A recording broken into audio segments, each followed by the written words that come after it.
Take a look at the catch position in this 4. All 4 are at pretty good matching angles. So it looks really good. What we're going to do in this video is take a look at how being in the right position and getting to the right position are two different things. We're going to focus on 2-seat and how they got from the finish before this catch to this catch.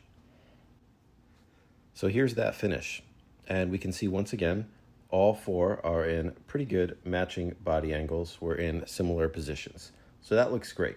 One thing I want to point out about 2-seat is the left wrist is dropped down below the handle. It's difficult to see right here, but we can see as the recovery begins, we can see that left wrist is below the handle.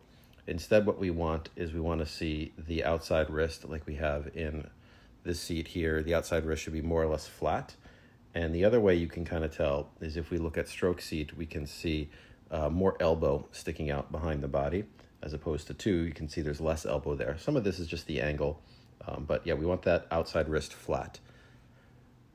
Having the outside wrist not flat means that 2-seat isn't all the way to the finish. And we're going to see as we go through the recovery that 2 is the first one to get their hands fully extended and their arms fully extended,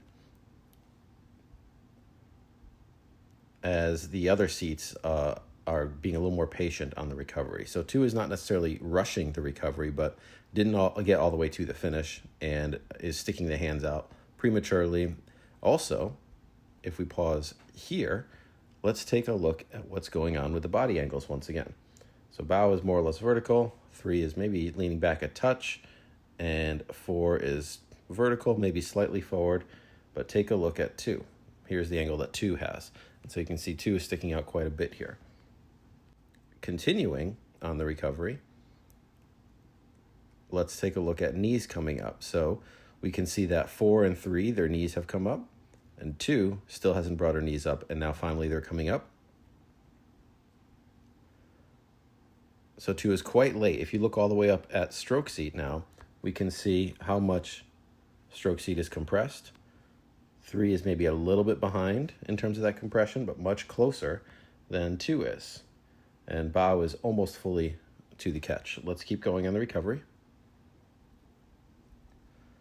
Now here's one of the most interesting parts. If we look at the catch positions, if you remember the catch position that I had at the beginning of the video, it's very similar to what we're seeing here.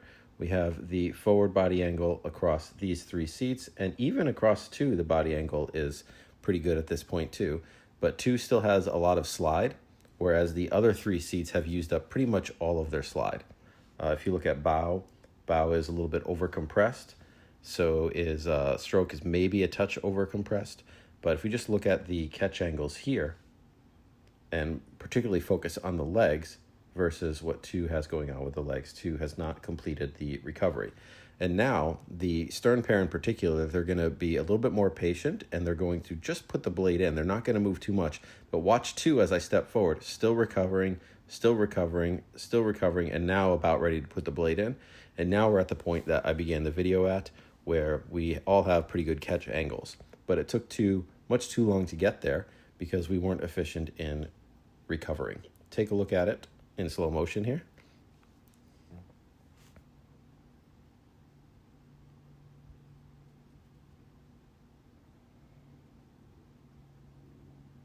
And we'll go a little faster on the next one. So 2 is just not recovering at the same speed, finding themselves late at the catch because we're slow to get the body over. Missing a lot of water there. So that's just a little bit on how just being in the right position isn't always a great thing because you might have done some things very incorrectly to get there.